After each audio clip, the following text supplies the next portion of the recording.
Banyak berita yang berseliweran akhir-akhir ini mengenai berakhirnya petrodolar karena Amerika Serikat dan Arab Saudi tidak melanjutkan kontrak perjanjian petrodolar itu sendiri. Sebelum membahas lebih lanjut, kita harus tahu dulu apa itu petrodolar. Petrodolar adalah istilah yang mengacu pada dolar Amerika Serikat yang diterima oleh bangsa-bangsa penghasil minyak melalui perjualan minyak mentah mereka.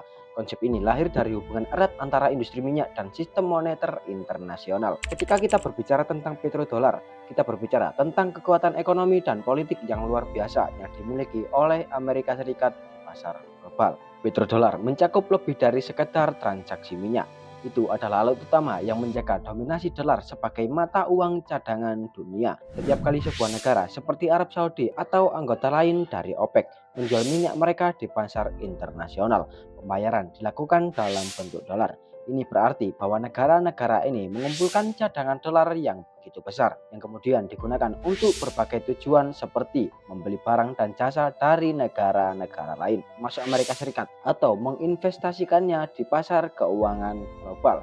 Keberadaan petrodolar juga membantu menstabilkan nilai tukar dolar dan memberikan likuiditas yang diperlukan dalam pasar internasional. Lebih dari itu, sistem petrodolar telah memungkinkan Amerika Serikat untuk mempertahankan defisit perdagangannya karena dolar yang diterima oleh negara-negara penghasil minyak seringkali kembali ke Amerika Serikat dalam bentuk investasi. Jadi, petrodolar bukan hanya soal perdagangan minyak, tetapi juga tentang bagaimana dolar menjadi bagian integral dari ekonomi global, menciptakan siklus di mana keuntungan dan kekuatan terus mengalir kembali ke Amerika Serikat. Saya singkat aja ya lur, intinya petrodolar adalah transaksi jual beli minyak menggunakan mata uang dolar. Nah sampai sini paham ya lur. Jadi Indonesia atau negara-negara lain kalau beli minyak ya harus menggunakan dolar lur ya. Dapat dolarnya dari mana? Ya dari cadangan devisa mereka, dari bea cukai, ekspor, impor dan lain-lain lah. Yang kemudian dikonvert ke mata uang dolar lur. Nah lalu dolarnya buat belanja senjata, minyak, dan lain-lain lah untuk kebutuhan negara tersebut. Nah, jadi di sini ada 2 poin yang saya sampaikan ya, yaitu apa itu petrodolar dan bagaimana cadangan devisa itu berfungsi. Nah, kurang lebih begitulah lur ya. Sejarah petrodolar dimulai pada awal 1970-an, tepatnya setelah krisis minyak tahun 1973 yang mengguncang perekonomian global dan memicu inflasi tinggi di banyak negara barat. Krisis ini mengungkap ketergantungan besar dunia pada minyak Timur Tengah, terutama dari negara-negara OPEC yang dipimpin oleh Arab Saudi. Sedikit penjelasan ya lur, negara-negara OPEC itu negara-negara penghasil minyak di Timur Tengah seperti Aljazair, Angola, Kongo, Ekuador, Genua, Ekuatorial, Gabon, Iran, Irak, Kuwait, Libya, dan negara-negara Arab lainnya. Pada saat yang sama, sistem Bretton Woods yang menambatkan dolar Amerika Serikat pada emas runtuh pada tahun 1971 ketika Presiden Richard Nixon memutuskan hubungan antara dolar dan emas, mengakhiri konvertibilitas langsung. Ini menciptakan kebutuhan mendesak untuk menstabilkan nilai dolar dan mengukuhkan posisi Amerika Serikat dalam perekonomian global. Dalam konteks inilah, pada tahun 1974, Amerika Serikat dan Arab Saudi mengadakan serangkaian pertemuan rahasia yang berpuncak pada kesepakatan penting di Riyadh. Pertemuan-pertemuan ini melibatkan Menteri Keuangan Amerika Serikat saat itu, William Simon, dan pejabat tinggi di Arab Saudi.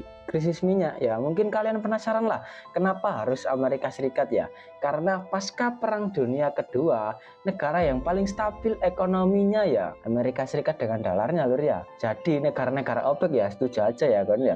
Kesepakatan apa yang dibahas? Nah, ini masuk ini. Pada 14 Februari 1974, kesepakatan Quincy dicapai, dinamai berdasarkan kapal USS Quincy, tempat pertemuan pertama antara Presiden Franklin D. Roosevelt dan Raja Abdul Aziz pada tahun 1945.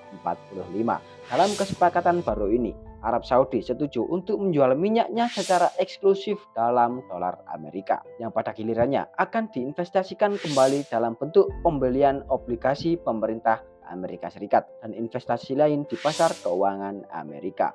Sebagai imbalannya, Amerika Serikat berjanji untuk memberikan perlindungan militer kepada Arab Saudi dan mendukung stabilitas politik di kawasan tersebut. Kesepakatan ini tidak hanya memperkuat posisi dolar sebagai mata uang cadangan dunia, tapi juga menciptakan fondasi untuk dominasi ekonomi dan politik Amerika Serikat selama beberapa dekade berikutnya. Dengan menjual minyak dalam dolar, negara-negara OPEC harus memegang cadangan dolar yang besar yang kemudian digunakan untuk membeli barang dan jasa dari Amerika Serikat atau diinvestasikan di pasar keuangan Amerika Serikat. Hal ini menciptakan permintaan terus-menerus untuk dolar di pasar internasional, menjaga stabilitas nilai tukar dolar dan memungkinkan Amerika Serikat untuk mencetak uang tanpa menimbulkan inflasi yang signifikan. Selain itu, kesepakatan ini memberikan Amerika Serikat kemampuan untuk mempertahankan defisit perdagangannya karena dolar yang dibayarkan untuk impor minyak akhirnya kembali ke ekonomi Amerika Serikat melalui investasi. Sistem petrodolar juga memperkuat hubungan geopolitik antara Amerika Serikat dengan negara-negara teluk, menjadikan mereka sekutu strategis dalam berbagai isu global.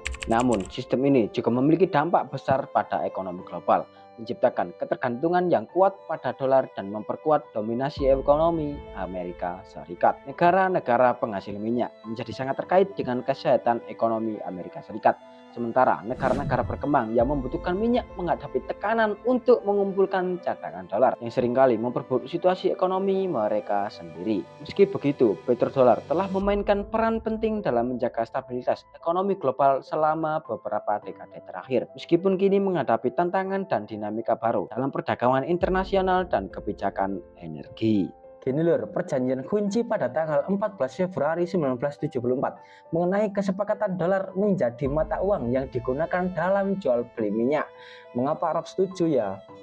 Bisa dibayangkan aja lah, rapatnya di atas kapal perang Amerika Serikat, yakni kapal Kunci, yang mana pertahanan yang disiapkan Amerika Serikat pasti sangat kuat dan bisa dibayangkan aja ya lur. Kalau Raja Abdul Aziz, Raja Arab, menolak dengan tegas, kami tidak setuju, ya dipedil lur ya, dar langsung mayatnya ya tinggal ditenggelamin aja ya lur ya ke laut. Amerika tinggal ngarang-ngarang cerita lah tentang hilangnya Raja Arab ini, entah kapalnya nabrak karang lah, entah ada bajak laut lah, bisa-bisanya Amerika Serikat aja lah lur ya. Lalu tentang inflasi yang disebabkan oleh percetakan uang dolar yang unlimited.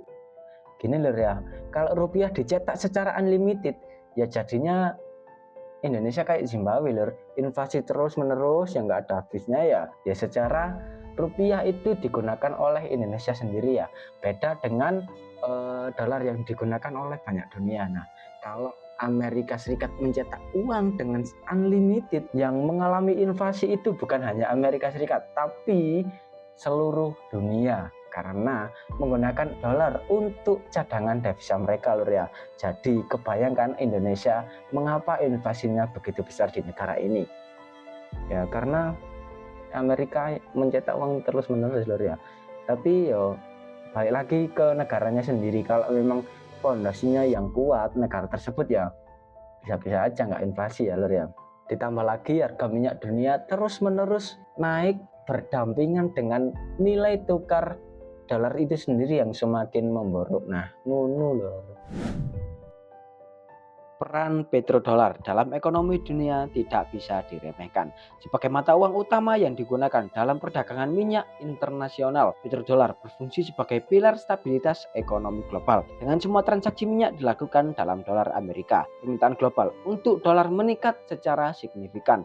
Ini memberikan Amerika Serikat keuntungan yang luar biasa, memungkinkan negara tersebut untuk mencetak uang lebih banyak tanpa menghadapi inflasi yang berlebihan. Karena dolar yang dicetak oleh Federal Reserve seringkali kembali ke Amerika Serikat melalui pembelian minyak atau investasi asing. Selain itu, dengan negara-negara penghasil minyak mengumpulkan cadangan dolar yang besar, mereka memiliki likuiditas yang cukup untuk berinvestasi di pasar keuangan global, terutama di Amerika Serikat.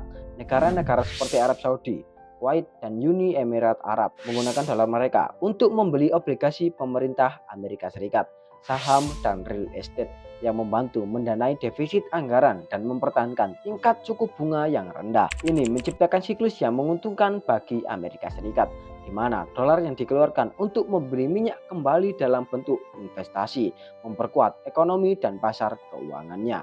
Namun, peran petrodolar tidak hanya memberikan keuntungan bagi Amerika Serikat. Sistem ini juga memiliki dampak besar pada negara-negara penghasil minyak dan ekonomi global secara keseluruhan. Dengan mengandalkan dolar Amerika, negara-negara penghasil minyak menjadi sangat terkait pada kebijakan moneter dan ekonomi Amerika Serikat. Ketika Federal Reserve mengubah suku bunga atau ketika terjadi fluktuasi besar dalam nilai tukar dolar, negara-negara ini dapat mengalami dampak ekonomi yang signifikan. Misalnya, ketika dolar menguat, harga minyak yang dijual dalam dolar menjadi lebih mahal bagi pembeli dalam mata uang lain, yang dapat mengurangi permintaan dan menurunkan pendapatan negara penghasil minyak. Lebih jauh lagi, dominasi dolar dalam perdagangan minyak menciptakan ketergantungan yang kuat pada ekonomi Amerika Serikat yang memperkuat posisi geopolitik Amerika Serikat di dunia.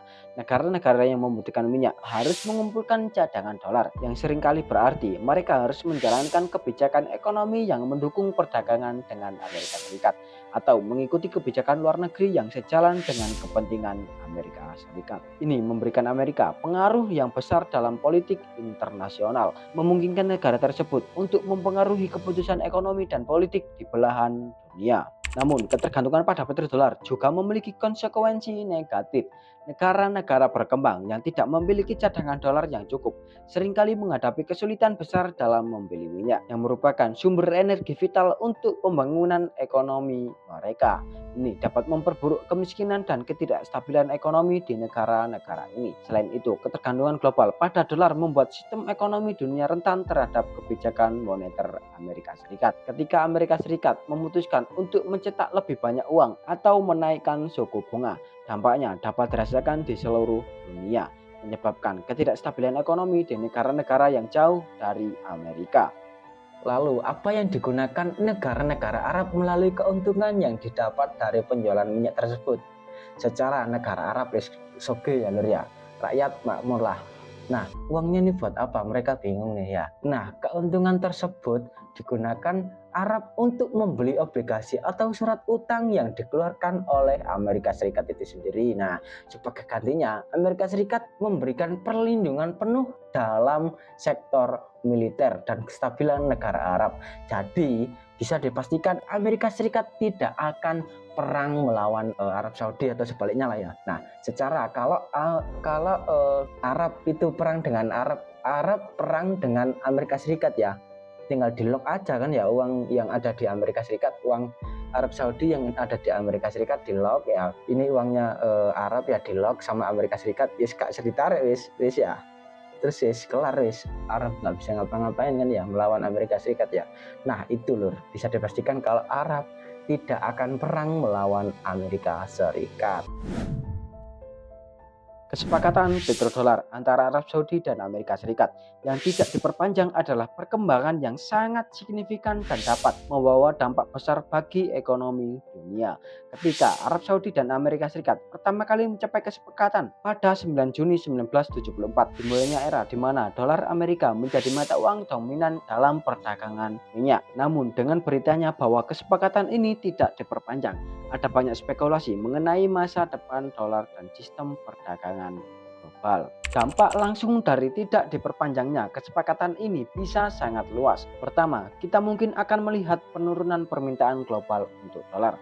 Selama beberapa dekade, negara-negara di seluruh dunia harus menyimpan cadangan dolar untuk membeli minyak. Jika negara-negara penghasil minyak mulai menerima mata uang lain seperti euro dan yuan atau bahkan mata uang digital, permintaan untuk dolar akan berkurang. Hal ini bisa menyebabkan penurunan nilai dolar yang pada gilirannya akan meningkatkan harga impor bagi Amerika Serikat dan berpotensi menyebabkan inflasi. Kedua, perubahan ini dapat memicu ketidakstabilan di pasar minyak global.